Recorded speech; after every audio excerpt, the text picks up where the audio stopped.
Today on Sugar Spun Run, we'll be making birthday cake cupcakes. Hey Sugar Spun Bakers, Sam here, and today I am so excited to be sharing another carefully tested, well-researched, and perfected recipe. I am calling these birthday cake cupcakes because I have been making them for a lot of birthdays recently. What they are is essentially my super well-loved yellow cake turned into cupcakes and some sprinkles added. It's an easy recipe, but again, I've been making it so much I just felt it deserved its own video, so here we are. The first thing you'll want to do is get your oven preheating to 350 degrees Fahrenheit and grab yourself a large mixing bowl. To this, we are going to add 1.5 cups of cake flour.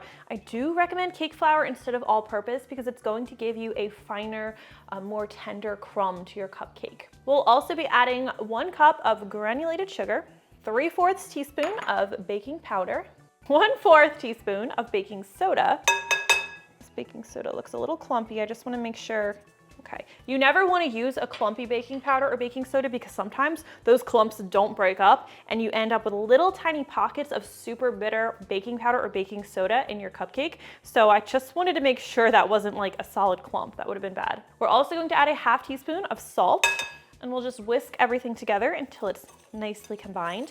And now another thing I like about today's recipe is there is no need for an electric mixer or a stand mixer.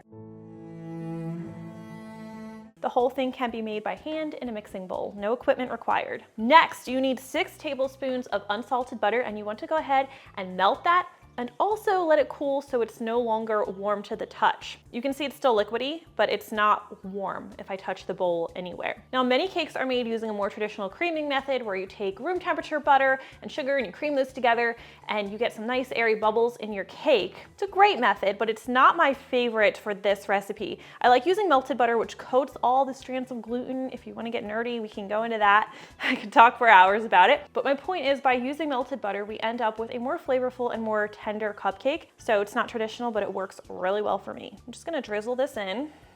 And you know, we don't waste butter around here. All right, your next ingredient is 1/4 cup of cooking oil.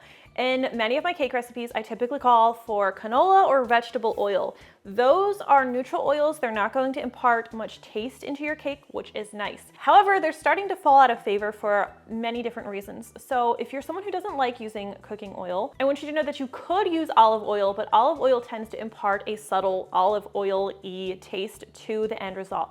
I think it's fine, but you may notice it in the end result. I also don't use oil for just no reason. I've tried making this recipe, substituting the oil for butter, and you just get a cupcake that's not quite as moist. The oil really helps with the moisture. I've been meaning to try this recipe with avocado oil, so we're gonna do this together today. We'll test it with 1/4 cup of avocado oil. The only difference this could possibly make would be the end result of the taste. So let me just add this, and we'll see together if avocado oil works really well with this recipe or not. Now we'll stir in the butter and the oil until all of that flour mixture is nicely moistened.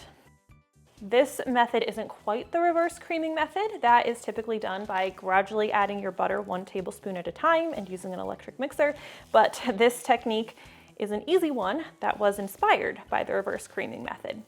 I want everything to be nicely combined. All right, let's slide this out of the way and grab a separate mixing bowl or large measuring cup. And to this, we are going to add a 1/2 cup of sour cream.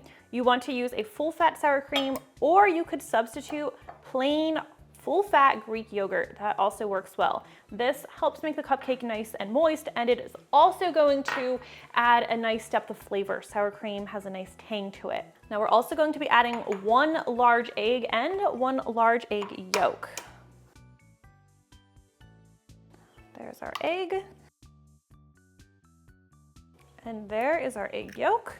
We'll toss in a teaspoon of vanilla extract for flavor, and then grab your whisk. I have my cute little favorite whisk here. We're just going to whisk these ingredients together until we have a nice, pretty uniform mixture. I like to make sure that egg yolk is nicely broken up. Everything's nicely combined, and then we can add 1/4 cup of milk. I do recommend whole milk here. Let's bring back our butter, flour, sugar mixture, and we are going to stir these ingredients together. Just gonna add 1/2 to start.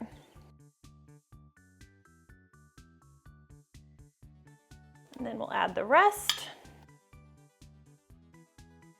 And we'll stir everything together until we have a nice, smooth, uniform batter. Make sure you're scraping the sides and bottom of the bowl so there are no lumps in the batter. All right, this is looking pretty nice and uniform, if you ask me. So now we can add our sprinkles, which is what makes these super fun and festive. We'll be adding 1/3 cup of sprinkles. Beautiful. And we're going to just fold these in until combined. And I do recommend using jimmies or like the longer sprinkles, traditional sprinkles. Nonpareils are a lot more likely to bleed in your batter, so stick with traditional. Sequins would also work fine, that would be okay. All right, next you are going to need a 12-count cupcake or muffin tin, and we are going to divide our batter into the cupcake tin. To make this process as tidy as possible, I like to use an ice cream scoop.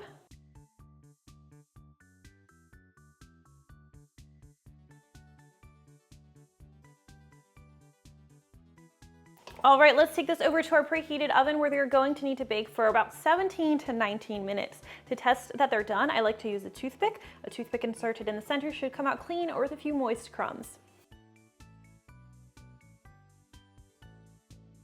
Let's take a look with our toothpick.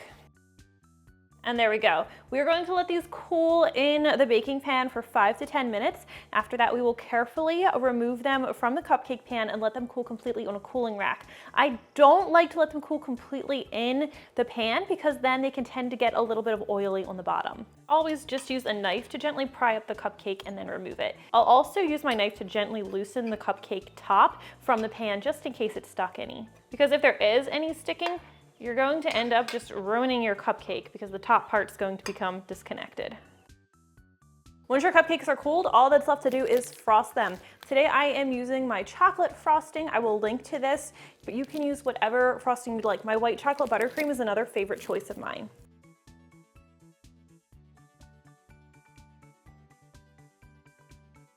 I am using the Attico 846 piping tip today. It's one of my personal favorites along with the Attico 848.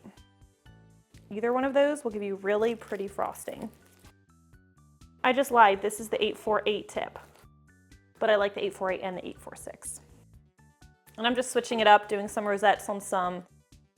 This frosting would have stretched a little bit further if I hadn't eaten half of it, but I'm just doing a variety of different cupcakes. I'm doing some with taller mountains of icing, some with smaller, and some with messy gobs because I'm getting a little bit nervous that I ate way too much of this off camera. All right, birthday cupcakes require sprinkles, so we're gonna do a couple of these.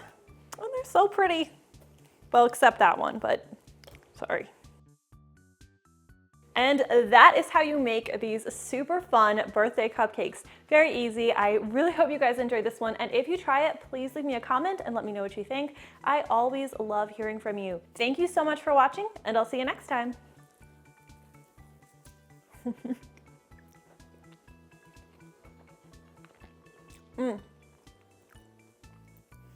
This is amazing. And let me try some without the frosting so I can tell you guys if the avocado makes a difference or not. Avocado oil. I'm gonna say I don't detect it. Fun fact about me, I used to work in research doing taste studies and I learned I am a super taster. So I'm going to say if I can't pick up on the avocado oil, most people probably are not going to. So go ahead, substitute it if you'd like. And my phone is buzzing nonstop. Evidently Rhett's unhappy about something. I hear Luke coming. He must smell the cupcakes.